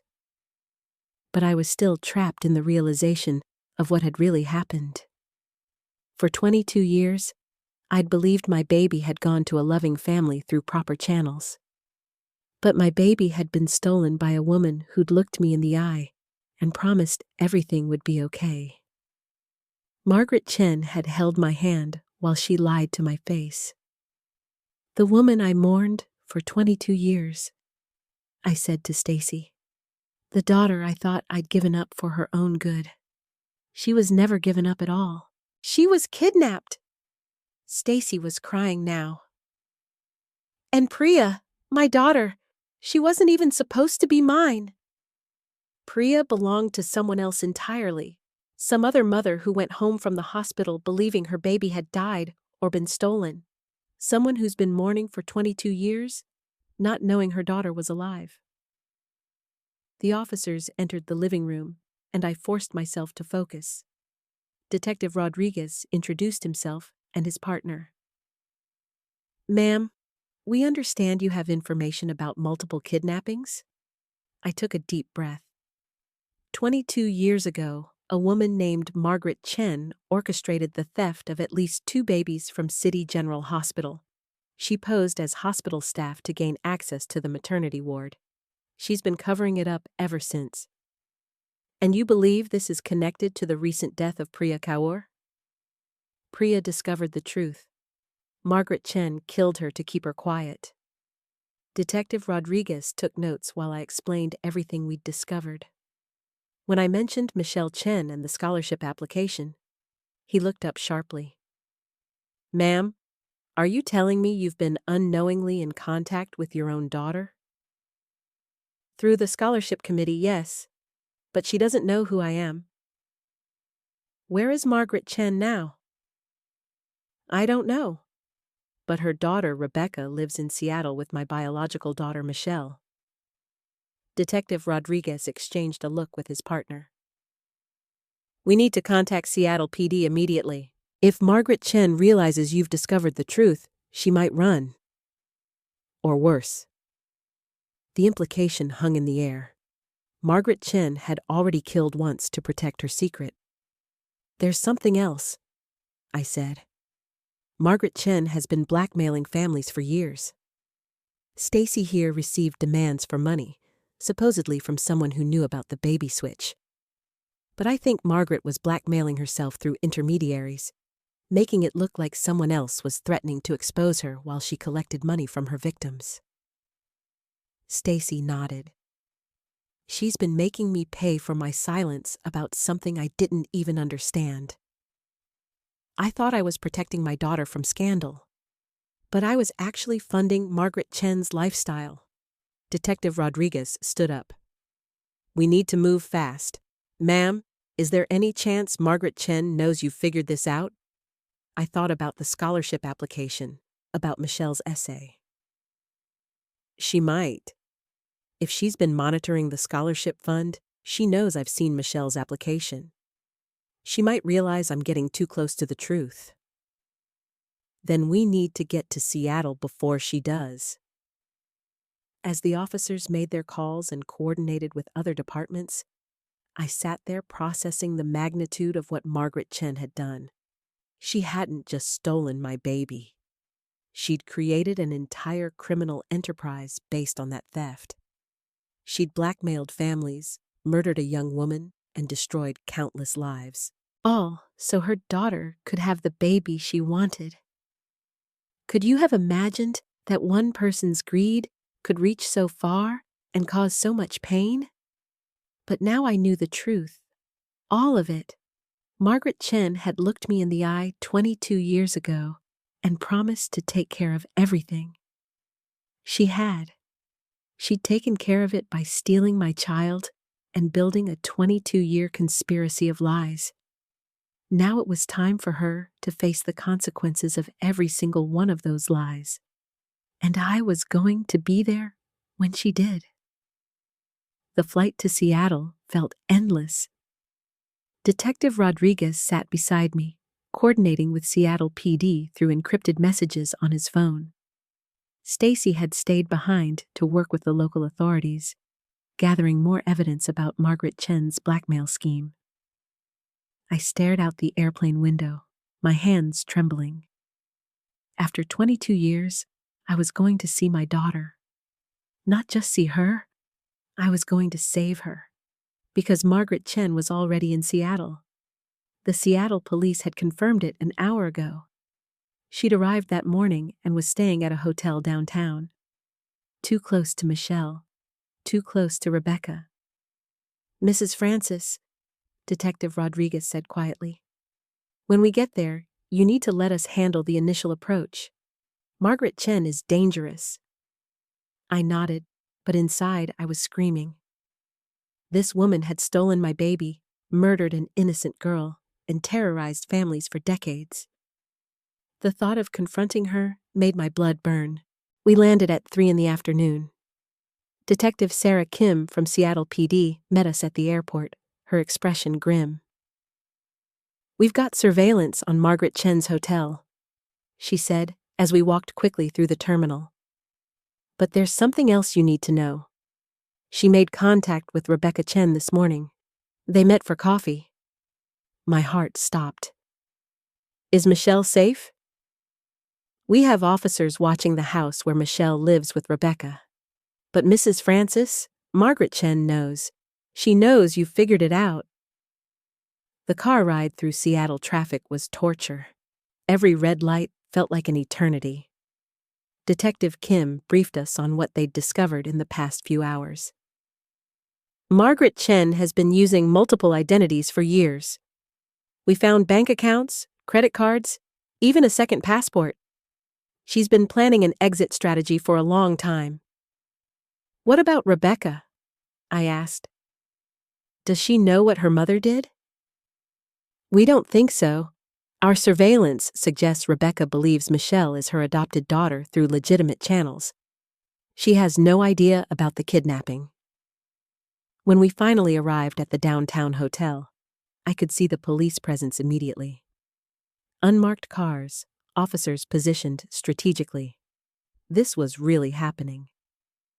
"Mrs. Francis," Detective Rodriguez said, "are you sure you want to be part of this confrontation? You could wait here?" I looked at him like he'd lost his mind. "I've been waiting 22 years for this moment. I'm going up there." The elevator ride to the 12th floor felt like ascending to Judgment Day. Detective Kim had the keycard from hotel security. Margaret Chen was in room 1247. We paused outside her door. I could hear movement inside, the sound of someone packing quickly. Detective Kim knocked. "Margaret Chen, Seattle Police. We need to speak with you." The movement inside stopped completely. Silence. "Mrs. Chen, we know you're in there. Please open the door." More silence, then footsteps approaching. The door opened and I saw her face for the first time in 22 years. Margaret Chen looked older, grayer, but I recognized her immediately. The same eyes that had looked into mine with fake compassion while she planned to steal my baby. Her gaze swept over the officers and landed on me. I watched the recognition dawn in her eyes, followed immediately by fear. "Hello, Margaret," I said. My voice was steady, but my hands were shaking. She tried to close the door, but Detective Kim had already stepped forward. "Margaret Chen, you're under arrest for the murder of Priya Kaur and conspiracy to commit kidnapping." "I don't know what you're talking about," she said, but her voice was weak. Defeated. As they read her rights, I stepped closer. "You remember me, don't you? Room 314. You held my hand and told me everything would be okay." Her face crumbled. "Rosemary, I never meant for it to go this far. You stole my baby. You stole another woman's baby. You've been lying for 22 years? You don't understand," she said desperately as the handcuffs clicked into place. "Rebecca couldn't have children. She was devastated. I just wanted to help her." By destroying 3 families? By murdering a 22-year-old girl? Margaret Chen's composure finally broke completely. Priya was going to ruin everything. She was going to destroy Rebecca's life, Michelle's life. I had to stop her. The confession hung in the air like poison. Detective Kim was recording everything on her phone. You killed an innocent girl to cover up your crimes, I said. You blackmailed Stacy Core for years. You made her pay money to keep quiet about something she didn't even understand. The money was for Rebecca, Margaret said, crying now. For Michelle's college fund, for their future. I felt sick. You built their entire life on stolen money and stolen children. As they led her toward the elevator, Margaret Chen looked back at me one last time. What are you going to do now? She asked. Are you going to destroy Michelle's life too? She doesn't know any of this. She loves Rebecca. For a moment, I hesitated. The question I'd been avoiding hit me full force. What was I going to do about Michelle? I'm going to do what you should have done 22 years ago, I said. I'm going to tell the truth. The elevator doors closed, and Margaret Chen was gone. But the hardest part was still ahead. Detective Kim turned to me. Mrs. Francis, we need to inform Rebecca Chen and Michelle about the arrest. They're going to have questions. My legs felt weak. Can I be there when you tell them? Are you sure that's wise? This is going to be traumatic for both of them. I thought about Michelle's scholarship essay. Her words about overcoming challenges, about building a future despite a difficult start. She was strong. She was resilient. She was my daughter. I need to be there, I said. They deserve to hear the truth from someone who understands. An hour later, we stood outside a modest house in a quiet Seattle neighborhood. Through the window, I could see 2 women sitting at a kitchen table. One was older, with graying hair, Rebecca Chen. The other was younger, with my eyes and my stubborn chin. Michelle, my daughter. Detective Kim rang the doorbell, and Rebecca answered. Her face went white when she saw the police. Is this about my mother? She asked immediately. Is she in trouble? Ma'am, may we come in? We need to speak with you and Michelle about Margaret Chen. Rebecca led us into the living room. Michelle looked up from her laptop, confused and worried. This is about your grandmother, isn't it? Michelle said. She's been acting strange lately. Detective Kim sat down across from them. I'm afraid your grandmother has been arrested. She's been charged with murder and kidnapping. Rebecca made a choking sound. Michelle went completely still. That's impossible, Rebecca said. My mother would never hurt anyone. I stepped forward then. I couldn't stay silent any longer. Michelle, I said softly, there's something else you need to know. Something about your adoption. She looked at me with those familiar eyes, my eyes, and I saw the intelligence there, the strength. Who are you? She asked. I took a deep breath. My name is Rosemary Francis. 22 years ago, I gave birth to a baby girl at City General Hospital. I was 16 years old, and I thought I was placing my daughter with a loving family through proper adoption channels. Michelle's face went pale. What are you saying? I'm saying your grandmother didn't arrange a legal adoption. She stole you from the hospital. She stole you from me. The silence in the room was deafening. Rebecca was crying, shaking her head in denial. Michelle was staring at me like I was speaking a foreign language. You're my birth mother? Michelle whispered. Yes. But that would mean... She looked at Rebecca, then back at me. That would mean everything I've been told about my adoption is a lie. I'm afraid so, Detective Kim said gently. Your grandmother created false documents, posed as hospital staff, and orchestrated the theft of at least 2 babies that night. Rebecca finally found her voice. No, this isn't possible. My mother told me Michelle's birth mother had died in childbirth. She told me the adoption was completely legal.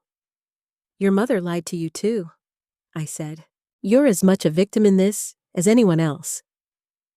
Michelle stood up abruptly. I need air. I need to think. She walked to the window and stood there for a long moment, her back to all of us. When she finally turned around, I saw something in her face that broke my heart. She looked exactly like I had at 16, lost, confused, but determined to face whatever came next. The scholarship application, she said suddenly. You're on the committee. You knew who I was when you read my essay. I suspected, but I wasn't certain until we found the hospital records. And now? What happens now? I walked over to her, slowly, giving her space to back away if she wanted to. She didn't move. Now, I said, you get to decide what kind of relationship we have, if any. You get to decide how much truth you can handle and how fast you want to learn it. You get to decide everything. Michelle looked at Rebecca, who was still crying quietly on the couch. What about Mom? I mean, Rebecca? What happens to her? Rebecca didn't know, I said firmly. She's innocent in all this. She's been a good mother to you. That doesn't change. But legally, Michelle started. Detective Kim interrupted gently. There will be a lot of legal questions to sort out, but the focus right now is on Margaret Chen and the crime she committed. No one is trying to tear your family apart. Michelle nodded slowly. Then she looked directly at me. I want to know everything, she said. I want to know about that night, about my birth, about why you were 16 and alone in that hospital. I want to know what Margaret Chen stole from both of us. My heart swelled with pride. This was my daughter, strong, brave, ready to face the truth no matter how painful. I'll tell you everything, I promised. But are you sure? Some of it isn't easy to hear. I'm sure, she said. I've built my whole life on lies without knowing it. I'd rather build it on truth, even if the truth hurts. As I began to tell her the story, the real story, I realized something profound. Margaret Chen had stolen 22 years from us. She'd stolen Michelle's infancy, her childhood, her teenage years. She'd stolen my chance to raise my daughter, to watch her grow up, to be there for all the moments that mattered. But she hadn't stolen this moment. She hadn't stolen Michelle's strength, her intelligence, her capacity for love and forgiveness. She hadn't stolen our future. And as Michelle listened to the truth about her past, I saw something beautiful happening. I saw a young woman choosing to embrace reality over comfortable lies. I saw my daughter deciding to build a relationship based on honesty rather than deception. Margaret Chen was in handcuffs, facing justice for her crimes. But Michelle and I? We were finally free to discover who we could be to each other. What would you do if you discovered your entire life had been built on lies, but found the courage to build something new on truth? The hardest part was over. The truth was out. Now came the even harder part, learning how to be a family. The courtroom was packed the day Margaret Chen's trial began. I sat in the front row, Michelle beside me, Rebecca on her other side. 3 generations of women whose lives had been torn apart by one person's lies. Detective Kim had prepared me for this moment, but nothing could have prepared me for seeing Margaret Chen in person for the first time since that night 22 years ago. She looked older, frailer, but when she turned and saw me, I recognized the same cold calculation in her eyes. That's her, I whispered to Michelle. That's the woman who stole you? Michelle squeezed my hand. In the weeks since we'd discovered the truth, she'd been incredible. Strong, determined, asking all the right questions. She wanted to understand everything, and I was grateful for that courage. The prosecutor stood up. Your Honor, this case involves the systematic theft of newborn babies from City General Hospital over a period of several years. The defendant, Margaret Chen, used her position as a hospital administrator to falsify records, forge documents, and steal at least 4 infants from their birth mothers. 4. That number hit me like a physical blow. We'd thought it was just Michelle and 1 other baby, but 4 families had been destroyed by this woman's greed. The state will prove that Margaret Chen operated an illegal adoption ring, selling babies to desperate couples for substantial sums of money. She preyed on vulnerable teenage mothers, telling them their babies had died or been placed through legitimate channels. I felt Michelle tense beside me. She still struggled with knowing that Rebecca had paid money for her, even though Rebecca had believed everything was legal. Margaret Chen's lawyer stood up for her opening statement, a thin man with nervous energy who kept adjusting his glasses. Ladies and gentlemen of the jury, my client is 73 years old. She's a grandmother who made some poor decisions, yes, but she was motivated by compassion. She saw young women in crisis and families desperate for children. She tried to help, perhaps not through proper channels, but her heart was in the right place. I wanted to stand up and scream. Her heart was in the right place? She'd stolen my baby. She'd let me believe for years that I'd placed Michelle with a loving family through legal adoption. She'd traumatized 4 families for money. But I stayed seated. Detective Kim had coached me. Let the evidence speak, she'd said. Your testimony will be powerful, but only if you stay calm and credible. The first witness was Dr. Patricia Wells, who had been on duty the night Michelle was born. She was retired now, her hair gray, but her memory was sharp.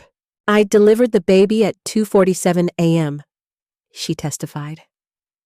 Healthy girl, 7 pounds, 2 ounces. The mother was very young, maybe 16, and she was alone.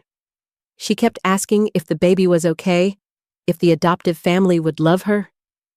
Did you see what happened to the baby after delivery? The prosecutor asked. I handed her to what I thought was a nurse. The woman was wearing scrubs and had proper identification. I had no reason to question it. Do you see that woman in the courtroom today? Dr. Wells pointed directly at Margaret Chen. Yes, that's her. She took the baby and told the mother that the adoptive family was waiting. She said everything was being handled properly. My throat tightened. I remembered that moment so clearly now. The relief I'd felt, thinking my baby was going to a good home. The trust I'd placed in the system. The prosecutor continued. What did you later discover about the adoption? There was no legal adoption in process, no approved family waiting. Margaret Chen had forged the paperwork. She essentially kidnapped that baby and sold her to buyers who thought they were participating in a legitimate adoption. Margaret Chen's lawyer objected, but the judge overruled him. When it was my turn to testify, I walked to the witness stand on shaking legs. I could feel Margaret Chen's eyes on me, but I refused to look at her. Please state your name for the record. Rosemary Francis. Ms. Francis, can you tell us about the night of November 18th, 22 years ago? I took a deep breath and began. I was 16 years old and pregnant. I'd made the decision to place my baby for adoption because I knew I couldn't provide the life she deserved. I went to City General Hospital when my labor started. What happened after you gave birth? A woman came into my room. She was wearing hospital scrubs and had identification. She told me that my baby was healthy and that the adoptive family was wonderful. She said they were grateful and that my daughter would have every opportunity in life. Did you see your baby again after that night? No. The woman told me it was better for everyone if I didn't. She said the adoptive family wanted a closed adoption, and that seeing the baby would only make it harder for me. What did you believe happened to your daughter? I believed she went to a loving home through proper legal channels. I thought I'd done the right thing for her. The prosecutor showed me a photograph.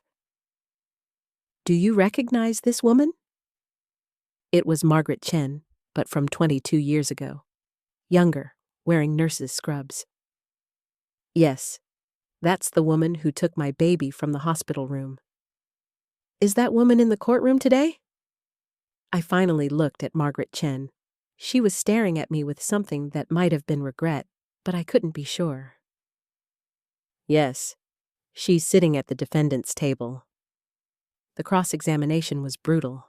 Margaret Chen's lawyer tried to paint me as an irresponsible teenager who had abandoned her baby and was now trying to profit from the situation. Isn't it true, Ms. Francis, that you voluntarily gave up your parental rights? I thought I was placing my baby for adoption through legal channels. But you signed papers, didn't you? I signed papers that I was told were adoption documents. I later learned they were forgeries. You never tried to find your daughter before now, did you? That question hit hard. I respected what I thought was a closed adoption. I believed my daughter was happy and loved. I didn't want to disrupt her life. Until you found out there might be money involved? The prosecutor objected, and the judge sustained it, but the damage was done. I could see some jury members looking at me skeptically. When I stepped down from the witness stand, Michelle was waiting for me in the hallway. You were amazing, she said, hugging me tight. Don't let that lawyer get to you. Everyone who matters knows the truth. Rebecca was there too, still struggling with her own feelings about everything. I'm sorry, she said quietly. I'm so sorry that I was part of this, even unknowingly. You're not responsible for what Margaret Chen did, I told her. You loved Michelle. You raised her well. That's what matters. The trial continued for 2 weeks. We heard from other families who had been victims of Margaret Chen's scheme. A couple who had paid a fortune for a baby, not knowing he was stolen.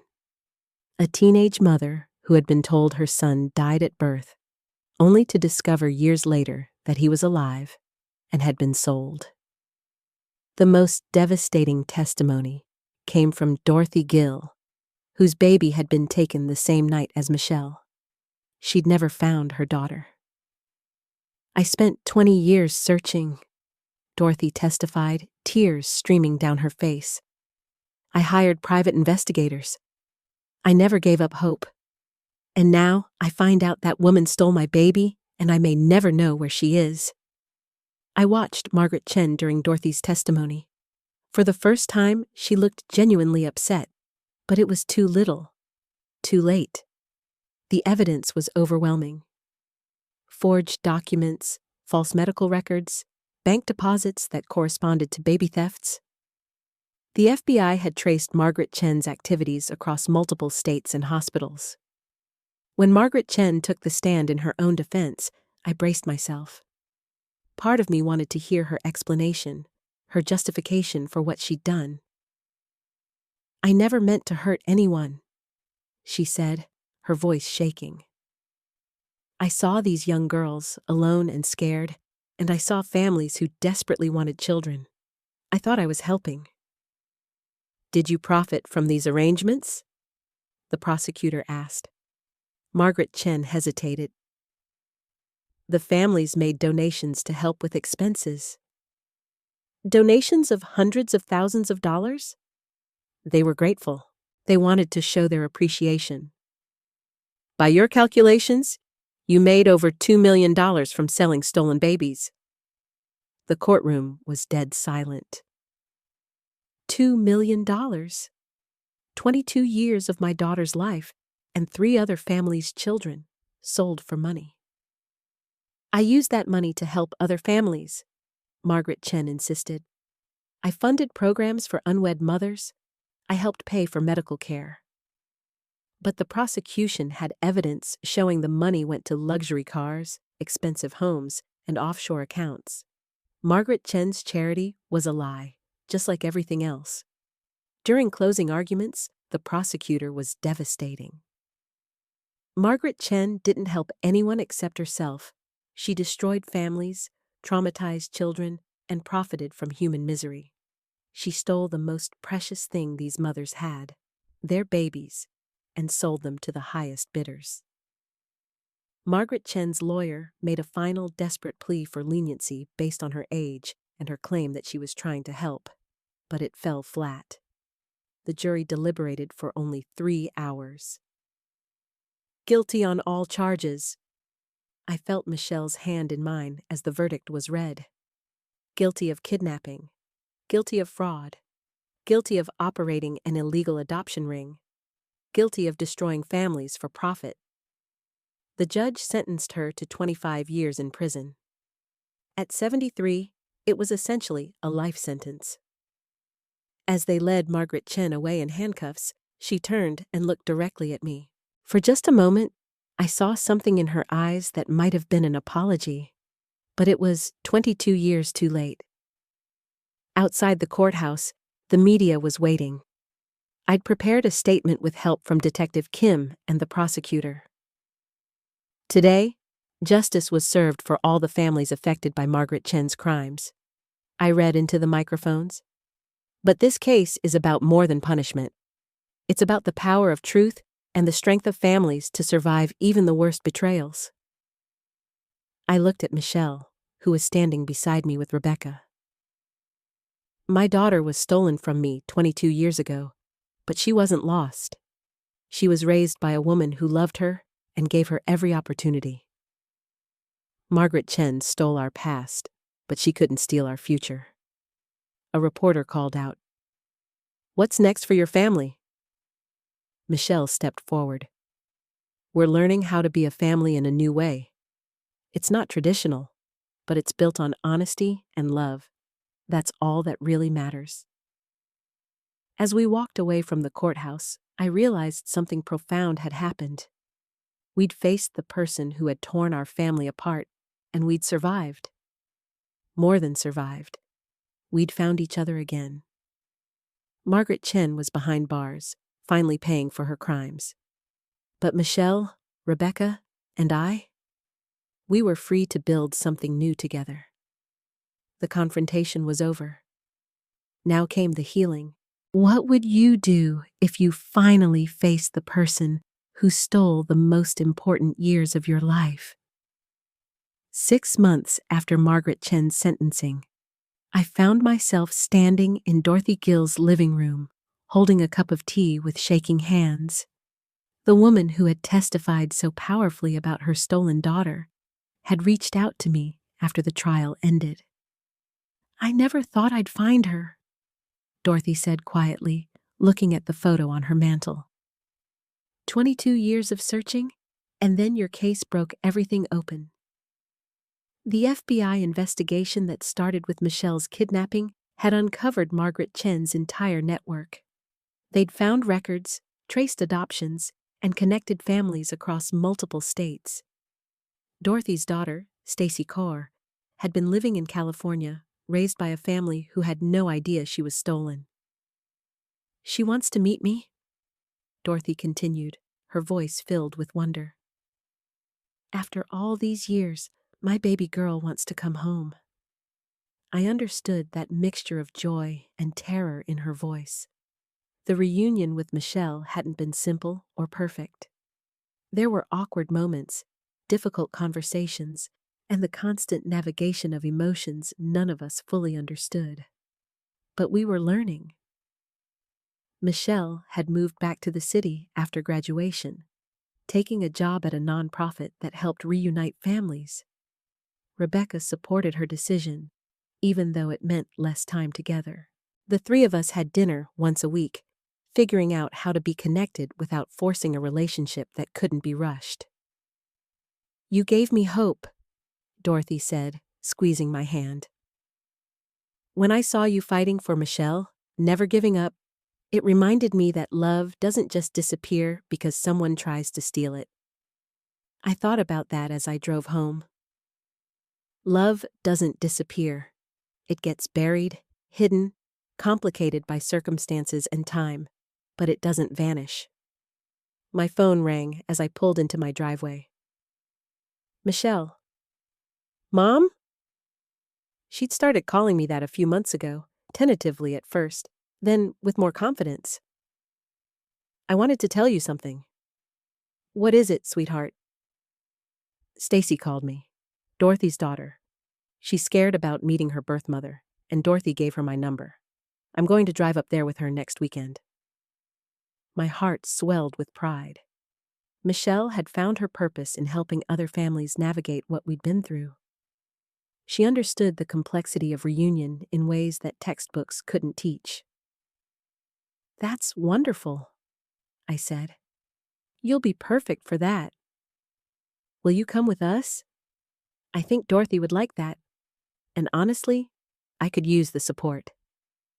I closed my eyes, feeling the weight of everything that had brought us to this moment. The years of searching, the confrontation with Margaret Chen, the trial, and now this, helping another family find their way back to each other. Of course I'll come. That weekend, I watched Stacy Carr meet her birth mother for the first time in 22 years. She was nervous, clutching Michelle's hand as we walked up to Dorothy's front door. What if she doesn't like me? Stacy whispered.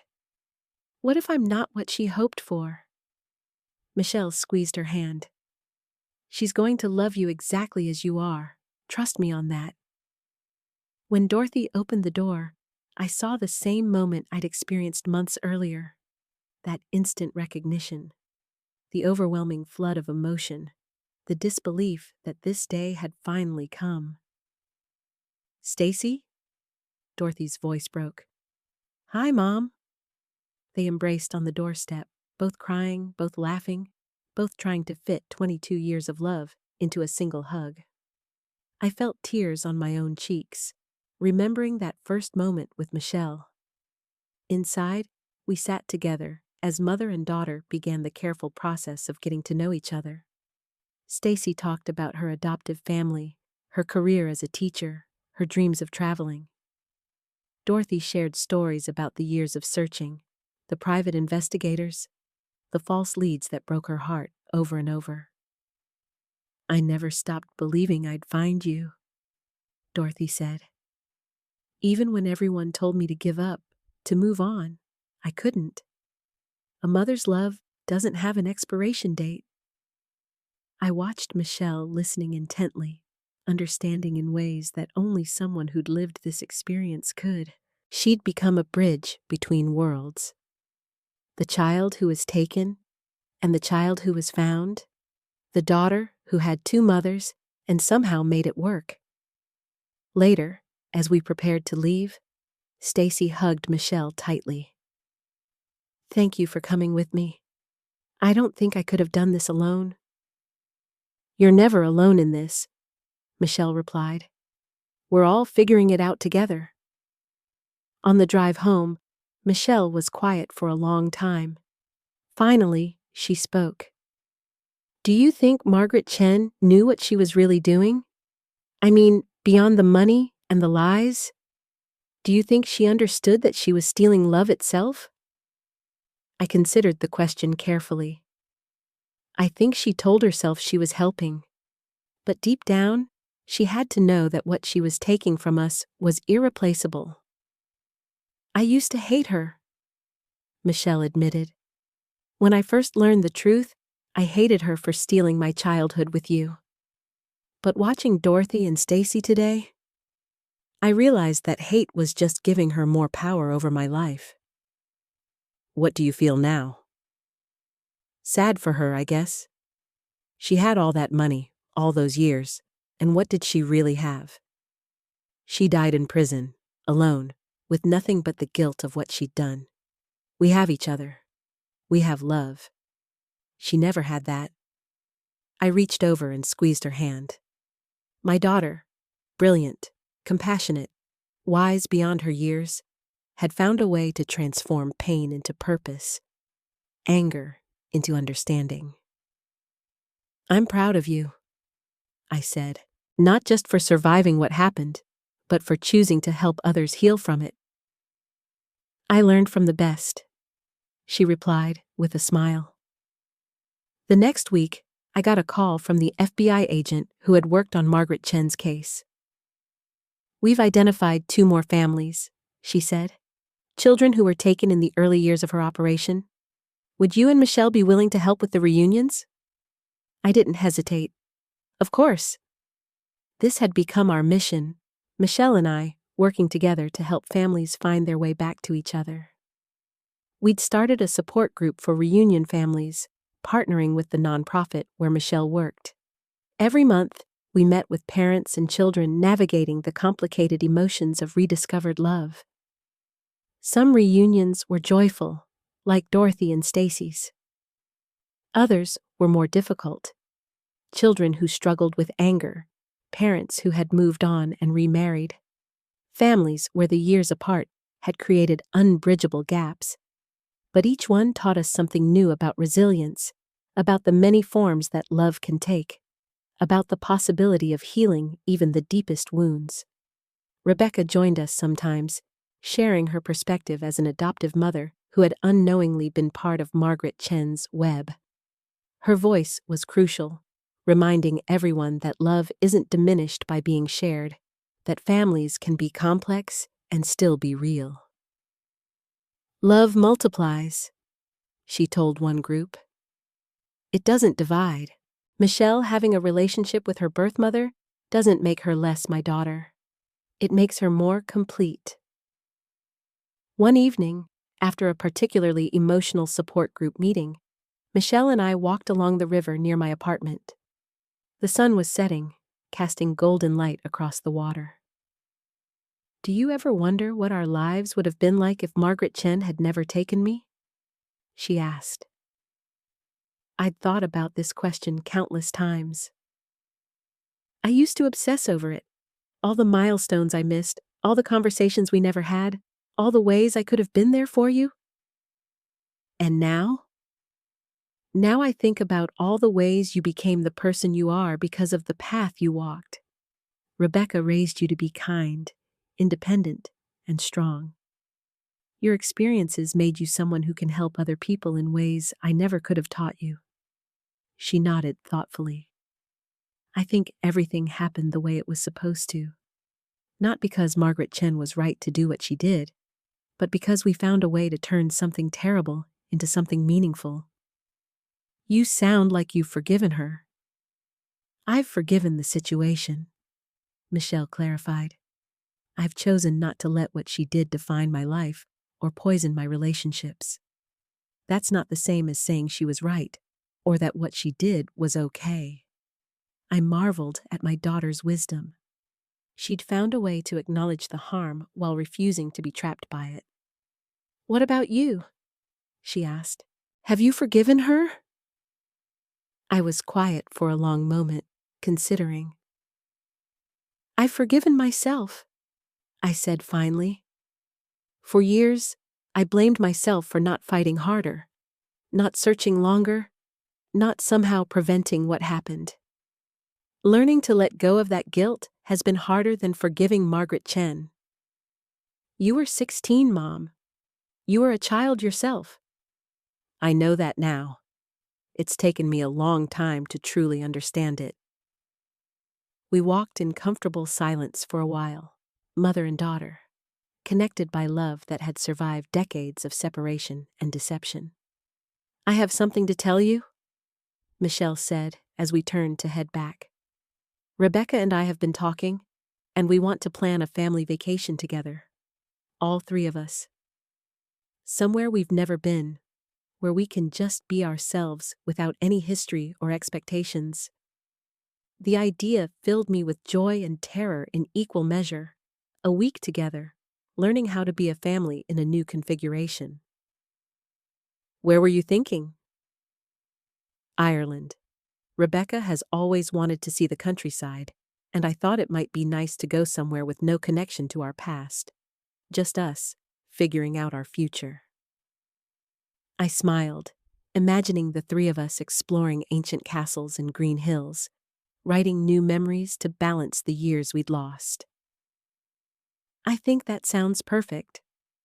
As we reached my building, Michelle hugged me goodnight, something that still felt miraculous after all these months.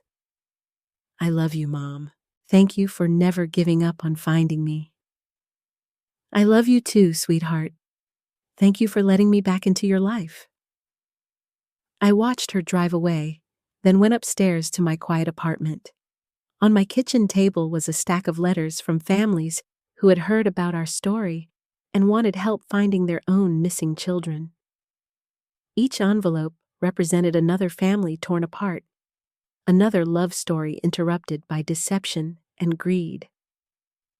But they also represented hope, because if Michelle and I could find our way back to each other after 22 years, if Dorothy and Stacy could build a relationship from scratch, if Rebecca could open her heart to share the daughter she'd raised, then healing was possible for all of them. I opened my laptop and began responding to the letters, offering resources, sharing contacts, providing the one thing I wished I'd had during all those years of searching, the knowledge that I wasn't alone. Margaret Chen had stolen years from us, but she couldn't steal our capacity for love, our determination to heal, or our commitment to helping others find their way home. As I typed, I thought about the support group meeting the following week, about the trip to Ireland that Michelle and Rebecca and I were planning, about the families we were helping reunite. I thought about the woman I'd been 22 years ago, young, scared, convinced that giving up my baby was the only option, and the woman I'd become through the journey of finding her again, stronger, more compassionate, more aware of the many ways that love can manifest and endure. The confrontation with Margaret Chen was over. The trial was finished. Justice had been served. But the real victory wasn't in the courtroom. It was in this: Michelle calling me Mom, Rebecca including me in family decisions, Dorothy and Stacy learning to love each other across the years of separation.